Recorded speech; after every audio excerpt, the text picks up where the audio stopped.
არავის არ სიამოვნებს, რა თქმა უნდა, დაპირისპირება და ის რაც გუშინ ვნახეთ, მაგრამ არ უნდა მიგიყვანო აქამდე შენი მოსახლეობა. როდესაც ხალხი უყურებს, რომ მისი საკუთარი მიწა-წყლის კარმინდამოს ისი მოყვალინდელი დღის დანგრევას და განადგურებას აპირებს მოსახლეობა, ისა ხელისუფლება, რა თქმა უნდა, მას ყველანაირი მორალური უფლება აქვს, რომ თვა ამოიღოს. ხალხზე სავალალო მათთვის არის ეს მდგომარეობა.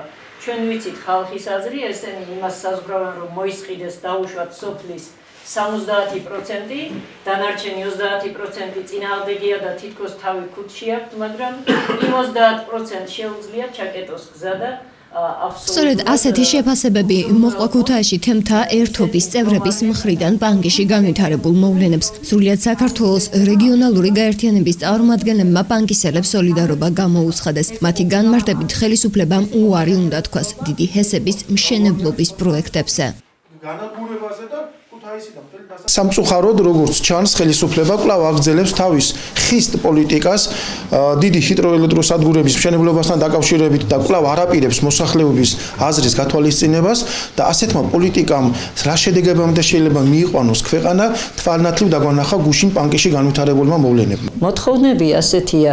პირველ რიგში პანკისელებს უცხადებ თანაგრძნობას და თანადგომას, იმიტომ რომ პანკისელები გვესწრებოდნენ აქაც და თბილისშიც და გამოხატეს თავიანთი პოზიცია, რომ არავითარი მნიშვნელობა ჩვენ შორის რელიგიურ მიმდინარეობებს არ აქვს, ჩვენ ვართ ერთი საძმოდ, გავართ ერთად და ამიტომ ძალიან დიდი თანადგომა სჭირდება ახლა პანკისის ხეობას, რომ როგორც ასეთი არ დაზიანდეს ხალხიც, ბუნებაც, მაგრამ ის ურთიერთობა არ გაფუჭდეს, რა კეთილი ურთიერთობაც გვაქვს ჩვენ ერთმანეთთან.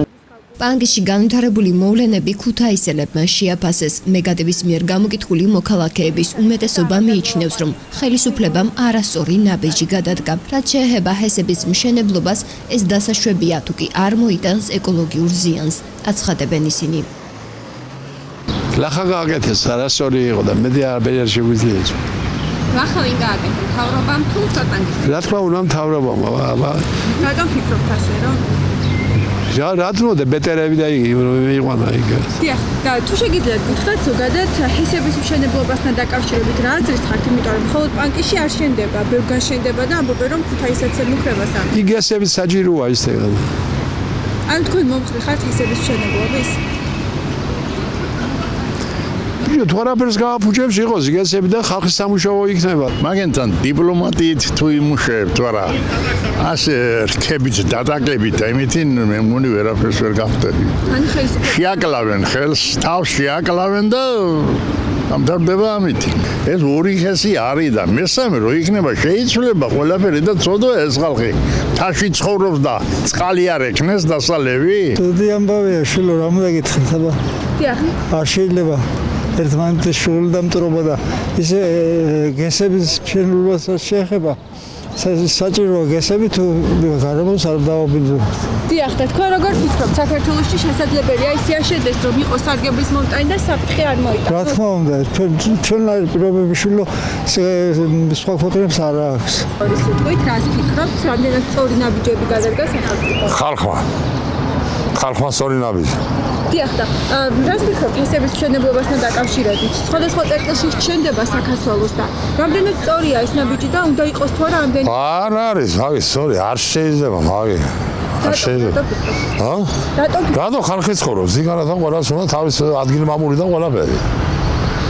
ახლა მაგერმა იქნა ტბა გააკეთოს და წყალსაცავი და იგი ის ხალხი ზაძებიდეს. პანკისთან დაკავშირებით გმართებს ძალიან ფრთხილი პოლიტიკა და ყველას გმართებს ერთმანეთის პატივისცემა და მე ძალიან მაშინებს ეს ყველაფერი, რადგანაც ეს ტერორისტებთანაა დაკავშირებული. დავით აღმაშენებელი ძალიან ფრთხილად იყო არა ქართულ მოსახლეობასთან და მიმაჩნია, რომ მათთან დამოკიდებულება უნდა იყოს ზომიერი და მაგრამ სამართლიანი. დიახ, და ზოგადად ჰესების მშენებლობაზე რა აზრით ხართ? ზოგადად ჰესების მშენებლობა თანამედროვე მოიტანა დევანერმა ეკონომიკამ და გასაგებია, მაგრამ და იყოს შერჩეული ადგილი და უსაფრთხოების წესები. ხელისუფლება სწორად მოიქცა. რატომ თქვით ასე?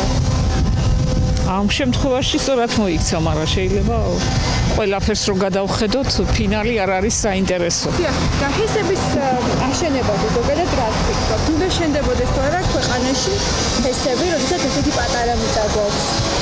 რა თქმა უნდა შენდებოდეს, მაგრამ უნდა გაითვალისწინონ, როგორც ყველაფერს ითვალისწინებენ მოწინავე წარმატებული ქვეყნებიდან, ის გამოცდილება უნდა გაითვალისწინონ. მაგათთვის ეძლევათ ხელფასები მილიონები ხალხს, რომ მაგ გაითვალისწინო და ასეთი სადაო არ უნდა იყოს ეს საკითხი. უნდა გაიფრთხილებიან მოსახლეობა.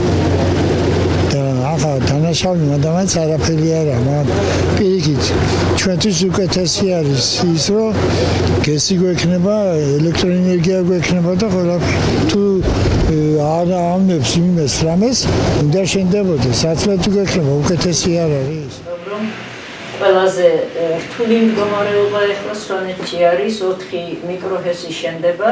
მესტია ჭალა უკვე თითქმის დამთავრდა, მაგრამ 5 სიმძლავრიდან ერთიც რომ ჩართეს, ხალხს უკვე ღამე თავის სახლში გაჩერება აღარ შეუძლია. დაძინება არის შეუძლებელი, იმხელა ხმაური აქვს და სრულიად საქართველოს რეგიონალური გაერთიანების თემთა ერთობა წევრები კი სწორედ ამ უკვე მიყენებულ და მოსალოდნელ ეკოლოგიურ ზიანზე საუბრობენ. მათი განმარტებით მდგომარეობა უკვე ხელშესახებად მძიმეა და თუ კი ასე გაგრძელდება, ბანკში განვითარებული მოვლენები უპრეცედენტო არ იქნება, აცხადებენ ისინი. თამარ ქავთარაძე, ტელეკომპანია მეგა TV-სათვის. კატეგორიულად ვაფრთხილებთ ხელისუფლებას, რომ არ გადადგან პანკში, არ გადადგან ნაბიჯი, რომელიც პანკისის მოვლენებს გაამეორებს და ნამახვანი იქნება ეს სვანეთი, აჭარა თუ საქართველოს სხვა რეგიონები.